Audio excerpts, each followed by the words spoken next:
តមានរបស់យើងទៀតចឹងថ្ងៃនេះយើងរៀនអំពី vocabulary and speaking ណាចឹង vocabulary យើងគឺរៀនអំពី the family ណាពីគ្រួសារ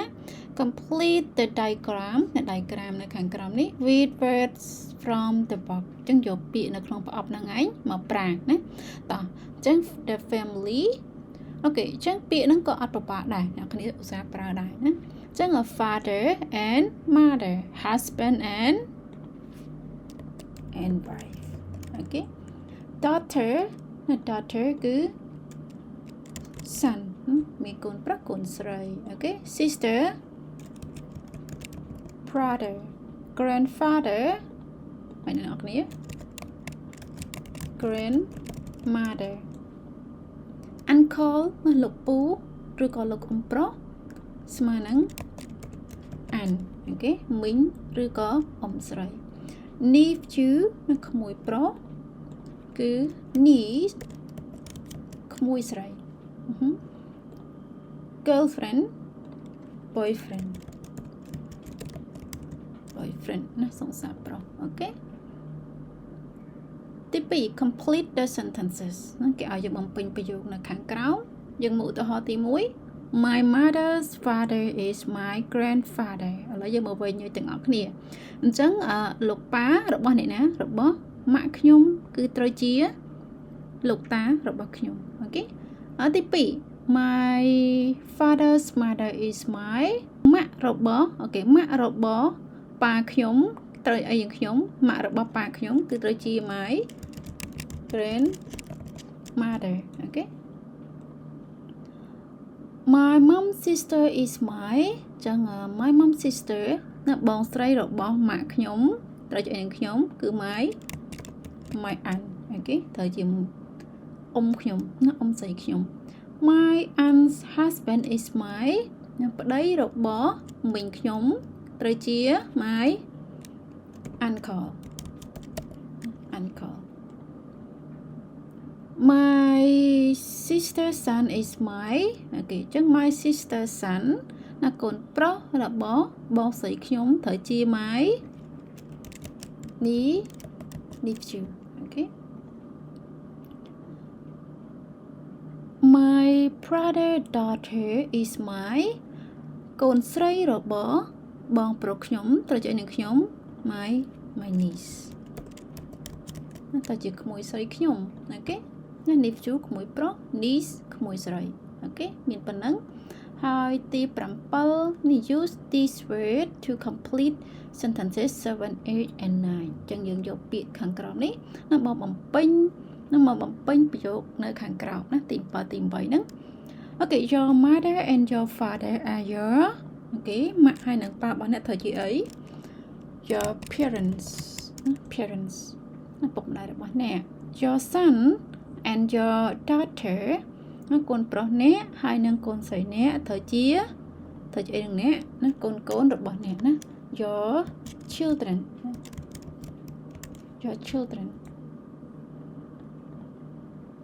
Your aunt's children are your ចឹងកូនរបស់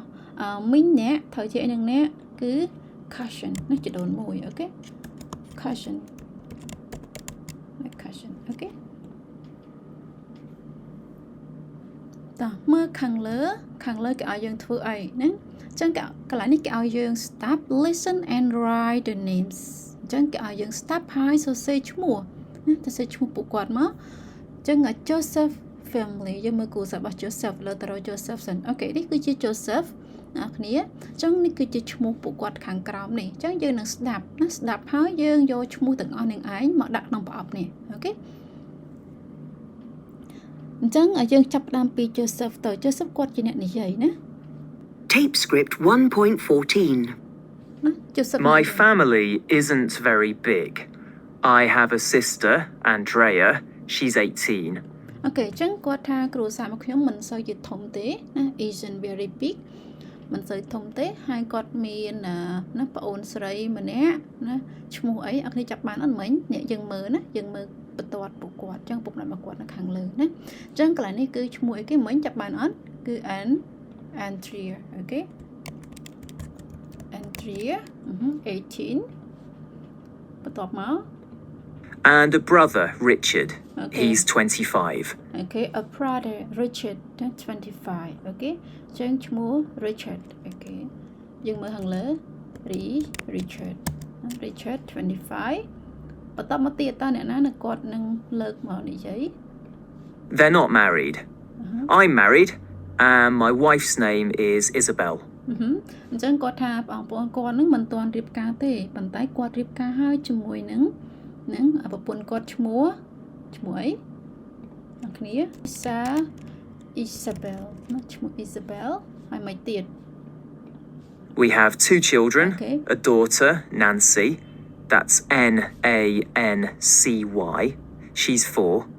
And a son, Tom. អូខេអញ្ចឹងគាត់មានកូន2នាក់យើងមើលបន្ទាត់គាត់ទាំងពីរហ្នឹងមានខ្សែមកខាងក្រោមណាអញ្ចឹងកូនស្រីគាត់ឈ្មោះអី Nancy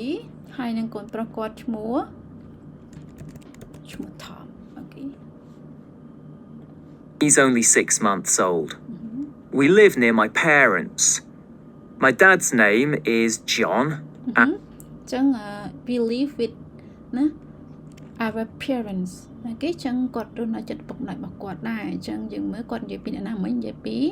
ណា My dad's name is John ឈ្មោះ John. And my mum's is Odile. That អូខេអញ្ចឹង my mom is Odile. It's Odile. She's French.